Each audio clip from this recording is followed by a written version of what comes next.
ផ្កាឈូកនិងការបកស្រាយអំពីអត្ថន័យរបស់ផ្កាឈូកផ្កាឈូកគឺជាបុប្ផាដែលដុះនៅក្នុងភក់តែមានសម្រស់ស្រស់ត្រកាគួរជាទីគយគន់ផ្កាឈូកតែងត្រូវបានគេលើកតម្កើងនិងជាគ្រឿងសក្ការៈក្នុងព្រះពុទ្ធសាសនាមូលហេតុអ្វីព្រោះឈូកតំណាងឲ្យបញ្ញាអ្នកគោរពព្រះពុទ្ធសាសនាព្រោះព្រះសម្មាសម្ពុទ្ធបានចាត់ទុកបញ្ញារបស់សត្វលោកដូចជាផ្កាឈូក4ពួកក្នុងជន្មសា1ពួកផ្កាដែលកំពុងដុះចេញពីភក់2ពួកផ្កាដែលដុះចេញពីភក់តែនៅក្នុងទឹក3ពួកផ្កាដែលដុះចេញពីភក់ហើយតែផុតពីទឹក4ពួកផ្កាដែលដុះចេញពីភក់ពីទឹកហើយរងចាំព្រះសូត្រសែនចាំងមកអានឹងរីកតាមចម្លាក់នានារបស់ខ្មែរប្រសិនបុគ្គលណាគង់នៅលើស្រទាប់ក្បាច់ផ្កាឈូកបុគ្គលនោះគឺជាបុគ្គលប្រកបដោយបញ្ញាតួយ៉ាងដូចជា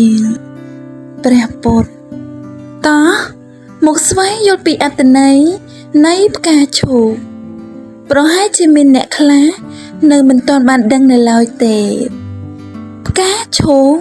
គឺជាប្រភេទផ្ការបស់ពុទ្ធសាសនាអត្ថន័យនៅក្នុងព្រះពុទ្ធសាសនាផ្កាឈូកគឺផ្សារភ្ជាប់នឹងជានិមិត្តរូបនៃព្រះពុទ្ធសាសនាតំណាងឲ្យកម្លាំងអំណាចនិងភាពបរិសុទ្ធសម្រាប់ព្រះពុទ្ធធម្មពលរបស់ផ្កាឈូកជានិមិត្តរូបនៃភាពអត់ធ្មត់ភាពស្លូតបូតភាពអាថ៌កំបាំងភាពទទេលពីបំណងប្រាថ្នាភាពជ័យជំនះការស្រឡាញ់និងមេត្តាចំពោះអ្វីៗគ្រប់យ៉ាងភាពជាក់ស្ដែងផ្កាឈូកដុះចេញពីភក់ដែលគេខ្ពើមខ្លាចប្រឡាក់តែត្រូវបានគេយកមកគោរពក្នុងព្រះពុទ្ធសាសនាក្នុងជីវិតមនុស្សពុំគួរអស់សង្ឃឹមត្បិតពេលខ្លះគិតថាខ្លួនតូចទាបសុំកុំប្តេជ្ញាផ្ដួលតាមវាសនានោះព្រោះយើងជាអ្នកកែប្រែជោគវាសនារបស់ខ្លួនឯងអត្ថន័យរបស់ផ្កាឈូកតាមពណ៌ផ្កាឈូកពណ៌ផ្កាឈូកនិមិត្តរូបនៃការគោរពនិងមានអំណាចផ្កាឈូកពណ៌សនិមិត្តរូបនៃការឧទ្ទិសដល់ព្រះពុទ្ធក្នុងជីវិតរស់នៅសពថ្ងៃផ្កាឈូកសជានិមិត្តរូបនៃភាពបរិសុទ្ធនៃព្រលឹងនិងនាំឲ្យយើងមាននៅអារម្មណ៍ស្ងប់ស្ងាត់